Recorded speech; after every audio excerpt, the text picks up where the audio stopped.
আসসালামু আলাইকুম বন্ধুরা, কেমন আছো সবাই? সম্প্রতি তোমরা জেনে অবাক হবে যে ২ মাসের মধ্যে এনসিটিবি প্রদত্ত যে আমাদের সিলেবাস দেওয়ার কথা ছিল, সেই সিলেবাস কিন্তু অলরেডি প্রকাশিত হয়ে গেছে। অর্থাৎ ষষ্ঠ থেকে দশম শ্রেণীর যারা শিক্ষার্থীরা রয়েছে তাদের সবার জন্য এই সিলেবাস প্রদত্ত রয়েছে, যেটা 24/4/2025 প্রকাশিত হয়ে গেছে। অর্থাৎ কিছুদিন আগেই প্রকাশিত হয়েছে। এখনও তোমার হাতে প্রায় ২ মাসের মতো সময় আছে। এই ২ মাস যদি তোমরা এই সিলেবাসের উপরে স্টাডি করো, তাহলে আমার বিশ্বাস যে 100% তোমরা প্রতিটা সাবজেক্টে 100তে 100 নিশ্চিত করা সম্ভব হবে। আর এমন নানা আপডেট পেতে চ্যানেলটি সাবস্ক্রাইব করতে ভুলো না, কেননা এই বছর কিন্তু আমরা সকল আপডেট, ক্লাসের আপডেট, ক্লাসের এক্সামের আপডেট, এমনকি তোমাদের প্রতিটা বিষয় ইংরাজি, বাংলা, গণিত সকল বিষয়ে আমরা নানা ভিডিও আপলোড করব, যেগুলো পরীক্ষার সময় তোমাকে অবশ্যই অনেক বেশি অনুপ্রাণিত এবং সহযোগিতা করবে। সুতরাং তোমরা যারা এই সিলেবাসটা দেখতে পাচ্ছ, তারা অবশ্যই তোমরা যারা স্ক্রিনশটও নিয়ে রাখতে পারো। এটা কিন্তু সরাসরি মাধ্যমিক ও উচ্চ মাধ্যমিক যে যশোর বোর্ড রয়েছে সেখান থেকেই কিন্তু প্রকাশিত হয়েছে। তো তোমরা দেখতে পাচ্ছ যে এখানে আমরা এখন সপ্তম শ্রেণীর সিলেবাসটা দেখছি।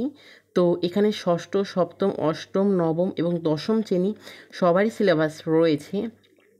তো যে যার সিলেবাসটা এখনই তোমরা লিখে রাখতে পারো, কিংবা আমার মনে হয় লিখে রাখার চাইতে তোমরা এখন সেটা স্ক্রিনশট দিয়ে রাখতে পারো, সেটা তোমাদের অনেক বেশি সহযোগিতা করবে। এই দেখো নবম শ্রেণীর সিলেবাস, সেখানে দেখতে পাচ্ছি আমরা প্রতিটা সাবজেক্টই কিন্তু তোমাদের এখানে যারা গ্রুপ সাবজেক্ট নিয়েছো তাদের রসায়ন রয়েছে, পদার্থবিজ্ঞান রয়েছে, আর যারা এমনি সাবজেক্ট নিয়েছো তাদের জন্য আলাদা বিজ্ঞান রয়েছে, যারা ইসলাম ধর্মের তারা সেই সাবজেক্ট রয়েছে, হিন্দু ধর্মের হিন্দু রয়েছে, যারা যারা তোমার গ্রুপ সাবজেক্ট নিয়েছে তাদের তো থার্ড সাবজেক্ট এবং ফোর্থ সাবজেক্ট রয়েছে, তো তাদের আরও বেশি পড়তে হবে।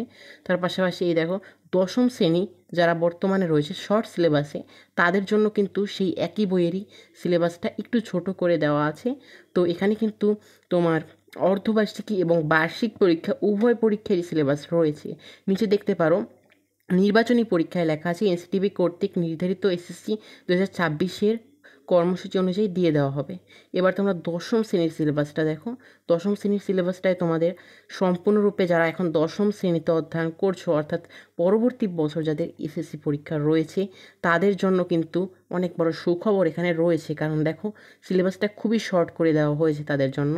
সুতরাং আমার বিশ্বাস যে যারা দশম শ্রেণীর রয়েছে তাদের জন্য সিলেবাসটা খুবই উপকারী হবে। আর তার পাশাপাশি এই যে সিলেবাসটা সবার জন্যই উপকারী হবে।